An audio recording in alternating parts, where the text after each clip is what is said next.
the peak of what would be called the golden age of comics.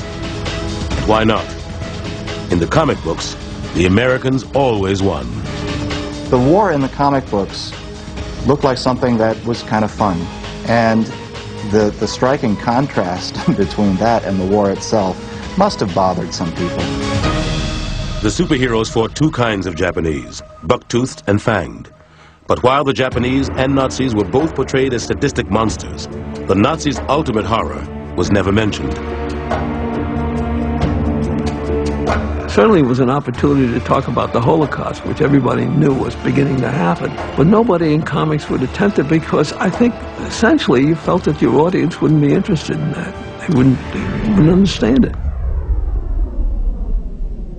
There was a sort of irony in the fact that these characters, many of whom in that period in the Golden Age had been evolved to fight the Nazis, were themselves very much in the Nazi ideal. The idea that you can solve problems through physical strength, by being stronger and more dominating, more powerful, that is fascism. I mean, that's it. That's the essence of fascism. And I don't think the creators of superheroes or the kids who were reading at the time were the slightest bit aware of it. To one character, fascism was just another example of male aggression. But then, everything about Wonder Woman was different. Wonder Woman was a particularly interesting character, created by a psychologist. Charles Moulton was really Dr. William Moulton Marston, an author, one of the inventors of the lie detector, and an early defender of comics. The Harvard-educated Marston was hired by DC as a consultant. The honcho hired him to think of a way to do a female Superman. Why not go after the girl audience? And Marston apparently decided to do it himself. He came in probably as the first established writer to move into doing comics. Marston began the saga in 1941.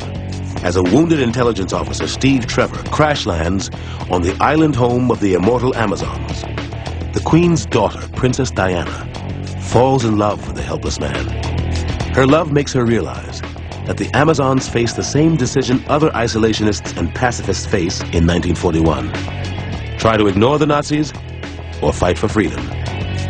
Against her mother's protests, Diana goes back with Steve to defend America, described by the goddess Athena as the last citadel of democracy and equal rights for women.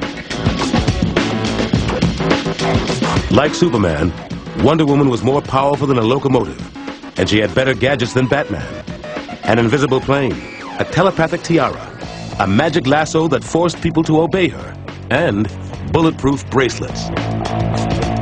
Wonder Woman was a great success. The female aspect was very heavily played. The artist H.G. Peter, however, had a very masculine approach. Artistically, it appealed to male readers. Something else might have appealed to male readers. Wonder Woman lost her power and free will if men bound her bracelets together. There was definitely an S&M quality about the appeal of Wonder Woman. Almost every book was riddled with female domination, bondage, subjugation, punishment, and loads of fetishes. Back then, I guess nobody got it. Certainly, no readers at the time knew of Marston's unconventional home life. He lived happily with his wife and their children, and a former student who always wore metal bracelets on both wrists, and their children.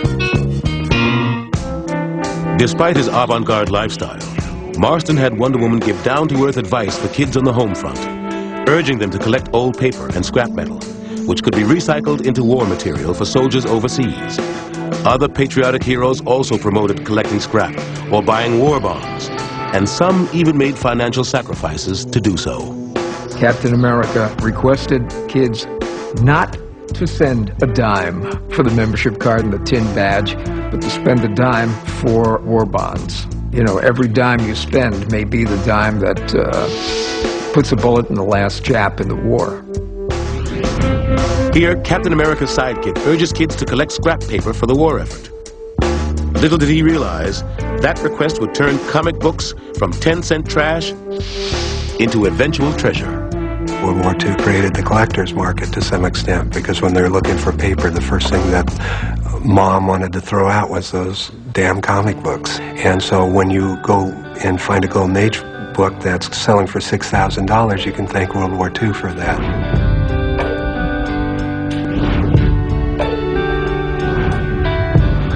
At the time, none of the young artists or writers dreamed that their work would one day be so valuable. They were too busy cranking out stories or leaving the business altogether to go to war. I felt I can't be writing about all these comic book heroes and not be fighting myself. When the artists and writers went off to war, the publishers had to give the strips to different artists and different writers, and the publishers began to feel that they were in charge of these characters. The characters became corporate characters, controlled more by the corporation. The readers also seemed to want a little calm and stability after 16 years of depression and war. So the heroes began losing their edge. By 1945, Batman was an establishment figure.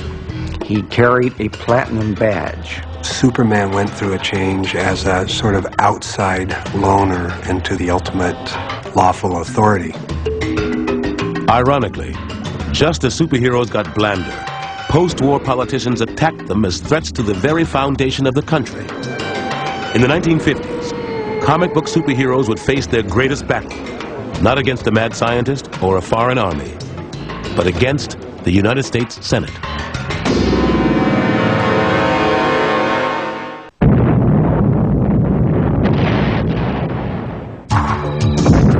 Comic books reached their greatest popularity in the early 50s. The paper rationing of the war years was no longer mandated.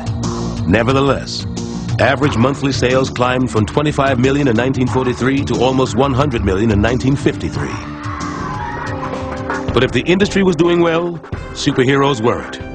Readers were now more interested in other genres: funny animals, teen comedies, westerns, gangsters, and horror stories. Superheroes were so closely tied in with, first of all, the culture of the New Deal and then the World War II culture, that they had trouble surviving. When the war was over, the enemy was beaten. We didn't need superheroes anymore. Not only had the GIs changed their tastes and grown more sophisticated, but the guys who were making the comics were tired of the same slugfest. The luster died, and the superhero died with it. There were only three that endured, and that was Superman, Batman, and Wonder Woman. DC had faith in Wonder Woman's potential as a licensed property. Batman had already starred in 2 successful Saturday morning movie serials and guest starred on Superman's radio show. Superman, the first superhero, expanded his audience with tales of his youth in Smallville. Superman was a national symbol. In the early 40s, Superman's mission was defined one way. Superman fights a never-ending battle for truth and justice. By the 1950s and the introduction of the Superman television show, of course, it became Truth, justice, and the American way. That phrase, the American way, was all over the place in the 1950s, because now we're stuck in a Cold War. But as Superman entered the 1950s, more popular than ever, his creators, Jerry Siegel and Joe Shuster, were out of the business. A few years earlier, they had sued DC in an attempt to reclaim the rights to Superman and to get millions in royalties they said the company owed them. In 1948, they lost their suit, and DC let them go. Jerry Siegel was essentially fired from the strip that he had created. At least Siegel and Shuster were out of the line of fire when the comic book business came under attack. A psychiatrist named Frederick Wertham suddenly got on a soapbox and began preaching against comic books. Born in Munich, Wertham had been the senior psychiatrist at New York's Bellevue Hospital, as well as the director of a low-cost psychiatric clinic in Harlem. In the 1940s, he began conducting his own studies into abnormal behavior in young people. He went around from prison to prison interviewing juvenile prisoners, and one of the questions we asked him was, what do you read? Well, he discovered that all of them read comics. Ergo, comics are destroying our society. I think he had a genuine concern for kids.